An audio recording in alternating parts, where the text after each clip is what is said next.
it's the end of the decade and also the end of the year, which means I have to do end of the year and decade stuff. The decade started off really, really well. I mean, 2010 was fucking phenomenal for games. And 2019 was... So game of the year, I'm going to do top 5 game of the years, and then I just spit everywhere. It just goes completely everywhere. I'm going to do my top 5 games of the year and then top 10 games of the decade, because there were more games in the decade than in the year. In what has been a okay year for games, there's been some quite good stuff and then a lot of disappointment. So top 5, here we bloody well go then. In at number 5, The Outer Worlds, which is a game from I can't remember then, Obsidian. It's a game from, everybody knows, Outer Worlds, game from Obsidian. It was really great to jump back into a world that has been untouched by trying to sort of align with what is popular right now. And actually, what I think the best part is, like, with channels like mine and other channels like that talk about how you know, the tainting of gaming and the corporatization of gaming and all the suits getting involved and saying, hey, you have to do this, you got to do that, you got to do this, you got to do that. It was nice to kind of prove that if you do make a game that is just a game and just a world that you can just jump into and takes all of those old elements, which to an extent was actually kind of nostalgic, that you can actually make something great and that a lot of people resonate with and love, and did succeed. I think sales-wise, it did well. And that was great. And it has a lot of humor, a lot of personality. The world's beautiful. Some of the graphics weren't too great. I mean, it's an RPG. And I think it was made probably on a lower budget than a lot of the other games, but it still was a great game and a brilliant world, a better world than game, I would say. Number 4, Modern Warfare. I'm going to get just killed for this, probably killed. I mean, it's the best Call of Duty all decade, second best, Black Ops 1 obviously is better. It's a good looking game, it's a beautiful game, the gunplay was actually improved, the engine was improved, the campaign was great, way too short but still great. They actually delved into the sort of more morbid, gritty, darker side of war, rather than just being like, hey, Michael Bay, hey, shoot people, and then Michael Bay comes and he throws some bombs at you. What? And that's great, and it really worked well. And the multiplayer, I think, other than the ranking system, which completely stopped me from playing the game, was a lot better than it has been in a long time. They actually explored doing some different stuff with the multiplayer, but unfortunately they changed the ranking system as well. And it was a big package. And it had Spec Ops and everything like that, so it had a lot to it, which made it a great game. Number 3, Devil May Cry 5 was gorgeous. I've never been too into Devil May Cry. I wasn't a big fan of any of the previous games, but this I really did resonate with. I mean, yeah, a lot of it was kind of old school, but I kind of like that. As I said with the Outer World stuff, the best part of Devil May Cry 5 was the world design, and the art design. My God, the art design was fantastic. Everywhere you went looked beautiful, even the towns and cities that were just kind of ripped from the real world. The enemies looked, oh my God, amazing. I remember the best part of the game, or my favorite part of the game, was when I was going through a library and these ghouls attacked me, and just the design, overall design of that was so incredible to me. It was a beautiful game. It's got a great sense of humor and really good combat, stellar combat. Number 2 is Gears of War 5. Gears of War 5 is one of those series that for me has always just kind of been like perfected third-person shooter. It's the engine just runs so well. Everything just works so brilliantly in the the system of Gears of War. With Gears of War 4, they just took that and made another game, which wasn't really too strong. With 5, they expanded on it perfectly. They did all of the right things. They opened up the world that you've been fighting through between 5 games. I try to forget about Judgment, but there you fucking go. And it just works so well. The characters are great, the voice acting is great, you really do sympathise with the characters. The overall gameplay is Gears of War. It's polished and it's brilliant. The graphics are stunning. And the multiplayer is great. They went against all of the crybaby man babies going, oh no, you can't make the game easy. And they made a playlist that was actually accessible to people, which made the multiplayer playable for everyone, rather than just people who spin around doing pirouettes, shooting people with their shotguns. And the sun's come back out. I'm going to get a lot of hate for this. Metro Exodus. My favourite game of the year was Metro Exodus. The reason for that is when I look back on this year at what games I had the most fun playing, Metro Exodus just stood out to me. Something about that game that I just really... It's the only game I came back to after a single player experience. And yes, other than Modern Warfare, but I always do a veteran run, I didn't come back to Devil May Cry 5. I haven't come back to Gears of War 5 yet. However, with Exodus, after I beat it, it was just a few days before I wanted to jump back in and play it again. The characters are fantastic. Voice acting, probably, it's more the voice sync is probably the weakest part of the game. Other than that, everything is fantastic. It's a gorgeous game. I love the fact that you go from train ride to train ride and season to season. The storytelling is very subtle and very about the world, and you learn a lot as you go along. The stealth is very perfected. The gunplay is fantastic.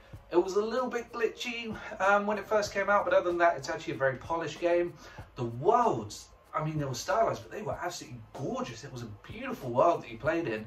And overall, the story was pretty great. I just, as I said, it was the only experience where I came away from it and just immediately wanted to jump back in because it was just so much fun and so immersive. And that's why, for me, Metro Exodus is my Game of the Year 2019. Honorable mention, yes, to Sekiro. Sekiro, here's why I couldn't put it in a list. On a game design level, I think personally it should be number one. I would name it number one if this was just on game design alone. There's so much brilliance in Sekiro.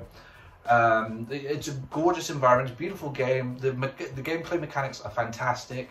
I love the choice of, you know, where to sort of put it and how the game actually reflects that rather than just taking all of the mechanics from previous From Software games. I think that's fantastic. Everything on a game design level is so phenomenal with Sekiro, but I'm not even close to beating it, and you know, I've tried and tried and tried with the game, and I will beat it one day, and maybe I'll make a video about it. But also, I think I can't really give. Firstly, I can't put a game that I can't even beat in the list.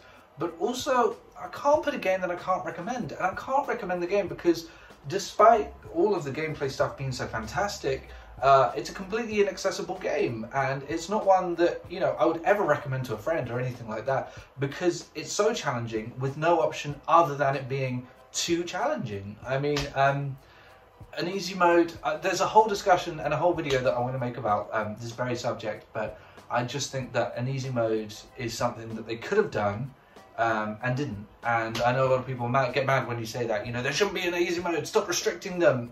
But I mean, it's sliders. When I play NBA 2K20, I can alter sliders and change everything about the gameplay difficulty, and I don't see why you shouldn't be able to do that with a game that you're paying honestly $60 and £60 for almost. I don't know. It's a phenomenal game, but I just can't put it in the list. I can't. Now it's a game of the decade. And this is going to be fun. Oh, tons of games this decade. It was a pretty good decade, actually, for gaming. But what half of the decade was... I mean, 2014 existed. It was one of the worst years in gaming ever. I'm not looking down at my iPad. Okay, before I do Game of the Decade, I do want to say that actually my Game of the Decade is Halo the Master Chief Collection. It's the best game I played all decade. It's my favourite game that I played all decade. I mean, look, you get 3 masterpieces, 3 of the best games ever flipping made. I don't know why I censored myself there. 2 phenomenal games, absolutely stunning games, and Halo 4. All in one package with the multiplayer suite for each one, with Firefight, with all of the features. Oh, it's mind-blowing. It's the best game I played all decade. However, I can't in all good conscience, I mean, it would have to be number one. It would have to be my game of the decade. But I can't in all good conscience name my game of the decade as a remaster. I can't do it, I'm sorry. But unofficially, Master Chief Collection is the best game I played all decade and my favourite game of the decade. However, here's the actual proper real list with no remasters. Okay, so number 10, Dead Space 2. Dead Space 1 was such a phenomenal game, man. It came bursting through the seams. It was very innovative. It did a lot that other games didn't do, and it really perfected that horror style. So much with the world building and with sound design and overall design. It was all about design that made Dead Space 1 such a great game. However, it had one problem. You went from the one place and then you sort of circulated around the ship, did some jobs, and then went back to that place. That was the big problem with Dead Space 1. With Dead Space 2, unlike a lot of sequels, nowadays particularly, okay, boomer, with Dead Space 2, they not only fixed that, so it's actually one journey, they pulled it open, exploded it. It's not only level to level to level to level, It is a journey. You start in one place and you start within the nightmare. You start when everything, all the shit's crazy. When Alexa is telling you that there's someone at the door once again. The game starts in the heat of the craziest shit with the best opening, by the way, of any game that I've ever seen. And then you work and work and work and work, and by the end of the journey you finally release and get away from it all, and you finally burst out of the nightmare, and that is so fantastic. Obviously the graphics improved, the gameplay improved much more than what I've seen with a lot of games previously, and it's just an incredible, it might be my favourite horror game of all time. I think it may well be. At number 9 is The Witcher 3, which is obviously going to be the number 1 for a lot of people. It's just an example of an RPG. Somehow it manages to be a pure example of how to make an RPG, and it does take a lot of convention and a lot of RPG conventions from the medieval RPGs.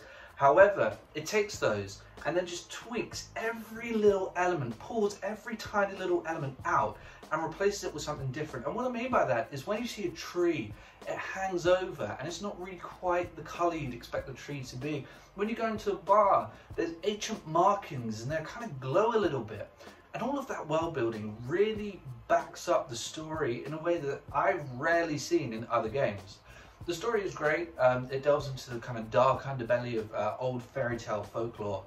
The soundtrack is phenomenal. The characters are great. The combat's fantastic.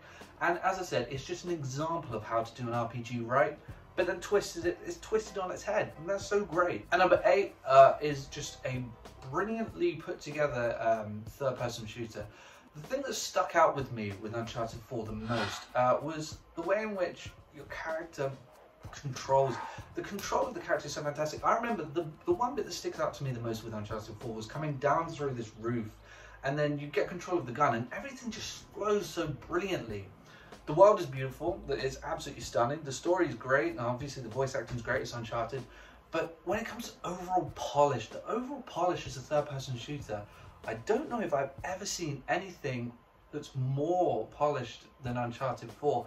Even to this day, I don't think anything that flows so well and does storytelling in such an organic way and such a sort of cinematic way. And I've never seen a game that's perfected cinematic storytelling, I think, in the same way as Uncharted 4. It really feels like a movie. Sorry, Kojima, you're not on this list, but this is the most movie-like experience when playing a video game, and somehow the transference between cinematics and gameplay works perfectly, and I can't even put my finger on it. I don't know what magic they put into Uncharted 4, but it blew me away. Number 6 is the biggest... number 7. And number 7 is the biggest surprise on this list. It's Inside, which is... I mean, I hate side-scroller games. I hate side-scrolling games. I'm sorry if you do, but, you know, when I went into Inside, as a side-scrolling game, I didn't really expect too much. This game is the biggest case, and I can say this without a shadow of a doubt, the biggest case of taking something small and minimal and turning it into something big and impactful that leaves an absolute chunk of memory in your brain. It absolutely hunks onto your brain and takes tiny little things, tiny little bits, and turns it into something absolutely stunning. The fluid motion of the character blew me away. The overall art style, which again is extremely minimal, I think it's made by the same people who made Limbo. It's an incredible, engrossing, huge world, somehow, and I don't know how. And also, it manages to give you this huge world and be completely ambiguous. I mean, the ending, I thought, was absolutely fantastic. You're stuck in, and then you finally get out. Kind of like Dead Space 2, the whole goal is that you're out. But when you're out, what did it take? What did you become when you were done? And why have you become that? And all of the questions that it asks when you're done as well, just add to how much of a masterpiece this game is. And it does it with just a few tiny backdrops and a player side-scrolling. Absolutely stunning, incredible game. At number 6 is Portal 2. Talk about world building and being minimal and doing something big with that. Portal 2 does kind of what Inside does, but on a more AAA level. AAA! The whole of this story is told by the world around you, and in case you can't tell, I really appreciate that. Every bit of storytelling is just within the world. Even GLaDOS, who, you know, is your antagonist, she's just part of the world. She just pops up every now and then as part of this universe that you're in, which has been tried in many other games, but somehow just completely lands in this game. Stephen Merchant gives, I think, the best voice performance of all time. I'm sorry, Keith David, he's my favourite voice actor ever, but Stephen Merchant, man, Wheatley is such a phenomenal character, a brilliant companion to a silent protagonist. I love the fact that you're silent and he does all of the talking for you, but when he does, he kind of mocks you and it's a bit satirical, and the game is completely self-aware. The level design is obviously fantastic. The way in which you use the portal gun, despite the fact that there had already been a portal game, this feels like the most refreshing experience that you've ever had in a video game. And it's just the environmental storytelling is just really what blew me away with Portal 2. And number 5, maybe I shouldn't cut for this bit, maybe I should just do it all as one thing, single camera movement. I'm talking about God of War, God of War. Brilliant game, incredible design, fantastic. It's incredible design with fantastic combat. And again, you know, there's that single take that runs throughout the whole game, which as a filmmaker, I still can't even wrap my fucking head around how there are no cuts. In case you haven't noticed, in God of War, there isn't a single cut ever. And the story is fantastic. It's beautifully subtle, but also overt. You know, it's a story of him sort of growing with his son and learning to trust his son. And it's so, you know, it's so like tiny little breadcrumbs that build into a giant thing. I was incredible. And the enemy design is fantastic. I remember I bumped into a dragon and the whole environment was beautiful, but the dragon was so well designed too. And again, that goes along with fantastic combat as well as the fantastic level design. It is really a stunning game and you absolutely need to play it. It should be a must play for everybody. And number 4, I mean, other than Halo, does sci-fi gaming get any better than Mass Effect 2? I don't think so. I don't think it's possible. Mass Effect 2 is such a tremendous game. Again with the level design, again with the world building, from planet to planet to planet to planet, industrial system to industrial system to industrial system, and everything feels different, fresh, clean. The gameplay is fantastic. I remember my favourite part of Mass Effect 2 is when you first step into that bar and there's all the pink glowing lights and you just think to yourself, wow, I really am part of this world, this ecosystem. And you go around, you talk, and you learn more about the world around you, and this world that's blowing you away with the way that it looks. To this day, I mean, I played it a couple of months ago, to this day, it's still a stunning looking game. Beautiful, clean sci-fi, which you don't get too much of in gaming. The story is fantastic, a brilliant continuation. I mean, it's the Empire Strikes Back of Mass Effect. A brilliant continuation of Mass Effect 1, which I actually didn't think was that great. And yeah, as I said, great gameplay, great RPG elements. It really just worked so phenomenally well. And it's a staple of sci-fi game. I mean, it's just a phenomenal game. And number 3 is Red Dead Redemption 2. Now, on a pure technical level, on a world building level, on a, you know, making everything come together level, I think Red Dead Redemption 2 is the best game ever made. I'm not saying favourite, obviously it's number 3, but I think it's the best game that I've ever played. The only issue with Red Dead Redemption 2 is that despite the fantastic storytelling, the voice acting, which I think overall is the best voice acting in any video game, the stunning cutscenes, the phenomenal graphics, the fact that they actually made micromanagement work. For me, it's the only game to ever have micromanagement that I actually like. Once I was done with it, I kind of didn't want to come back to it. I didn't get that sense I got with Red Dead Redemption 1 that I had to come back to it. I think that's because it was maybe a little too dragged out. The island sequence, the whole island sequence wasn't really needed. And the online, something about the online just wasn't engrossing to me, and I didn't find it too interesting. Whereas with Red Dead Redemption 1, I was desperate to come back and play some online. I just didn't feel the same way about Red Dead Redemption 2. However, that being said, it's still a phenomenal game. I'm not saying it's not a phenomenal game, with a beautiful, rich, gorgeous world that is absolutely living and breathing and fantastic. Why I didn't click with multiplayer is beyond me. I really don't. I'm not really too sure. But it's a stunning feat of a game, an exercise in how to build a game and build a world. It's incredible. Number 2 is The Last of Us 1. Mind-blowing games. My God, that game did so much right. I mean, visually, and by visually I mean graphically and world building, the way that your character controls, the characters themselves, absolutely mind-blowingly phenomenal. Next gen, of course, for its time, even though it released on the PS3, I mean, it looks better than some PS4 games do now, and the great thing about that was everything that was brilliant and beautiful also worked in the survival genre. So, for example, like I thought the gunplay was incredible, and a lot of people I know, sort of talk about how they didn't like the gunplay, and I think people who didn't like the gunplay don't realize that that is the perfect survival gunplay. The gun does have to sway a bit. It does have to feel a little bit uncontrollable because you have to prevent yourself from dying. I mean, that's a survival game.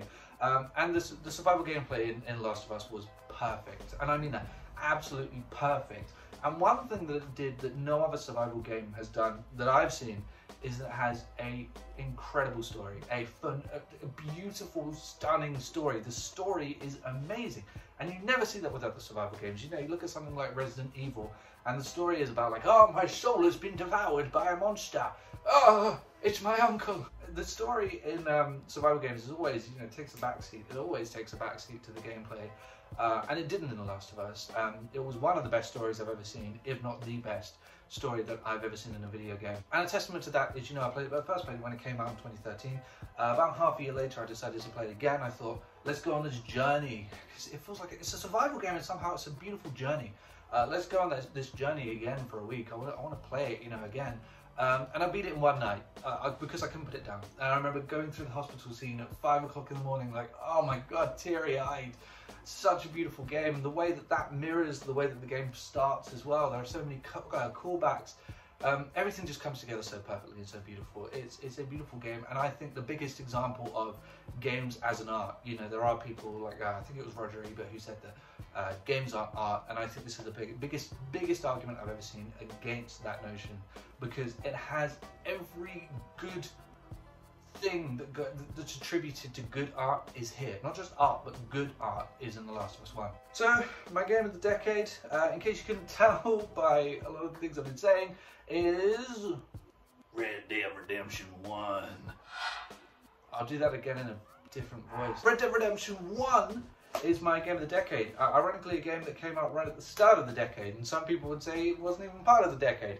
Red Dead Redemption 1, man, talk about an incredible world. A lot of these games that I've been talking about have, why do I keep clapping? A lot of the games I've been talking about have amazing worlds, and this is the pinnacle of that. Every single character, every character that you bump into has a unique and brilliant story to tell. And I mean every single one, every side character, every person you bump into, every lead character, every antagonist, every protagonist. They all are unique and individual and brilliant. That I didn't run into a single character that didn't interest me in some way. The gameplay was incredible. It was the best looking game of its time, and still looks good to this day. Not, maybe not on the level of some of the games, but still looks beautiful to this day. And the story is fantastic. I think the best ending of any video game I've ever played. The way that they took barren wastelands, deserts, settlements, and turned them into actually beautifully fleshed out worlds full of people that are populated, and when you run your horse through, by the way, hugely influential game. How many games came out after that with a horse sort of beacon system? Hey horse, come to me, I need you. But the world that you run through with your horse shouldn't be interesting, it shouldn't work, and yet it did. And of course, you can take all of that over to the multiplayer, which is where Red Dead Redemption 2 sort of faltered, and you still have that hugely engrossing world, but with all of your friends, and you get to hang out and form posses and stuff like that, and you get to run these towns, and it really felt so organic and real, and like you could come back into this world that you've been living in, which is what Red Dead Redemption 2 tried to do, but I think just didn't quite hit the mark, and I really don't know why. The customization and the leveling up and unlockables were all hugely engrossing to me. It worked. I wanted to play on to get a better horse. I had already settled on my Mexican dude as my character, but I did want to keep playing on. I remember going to Bear Claw Camp with my friends every day for about a month. We went to Bear Claw Camp and defended ourselves from bears, or we went out hunting and looked for certain wolves and stuff like that. The co-op missions were fantastic. There wasn't a single part of Red Dead Redemption 2 that wasn't great. I mean, there really wasn't. The story was, as I said, fantastic, at great length. Some of the earlier missions were slow, yes, but they help you get used to a lot of systems that were in the game, and there are a lot of systems, and they're explained to you, and you do get to learn them, and you do get to get used to them. And I think just being such a faultless game is so rare, and it's incredible. It was a real incredible experience for Red Dead Redemption 1. Red Dead Redemption 2 was still a phenomenal game, but I just think that there was so much about Red Dead Redemption 1 that just clicked, and that's why. I mean, that's my game of the decade, Red Dead Redemption 1, although actually Master Chief Collection. So I hope you enjoyed the video, and you probably disagree. If you do, let me know in the comment section below what your favourite games are, and what they have been of the year, and what they were of the decade. And then I'll have a look and disagree with you, as I probably should. I guess I'll see everybody later, in 2020.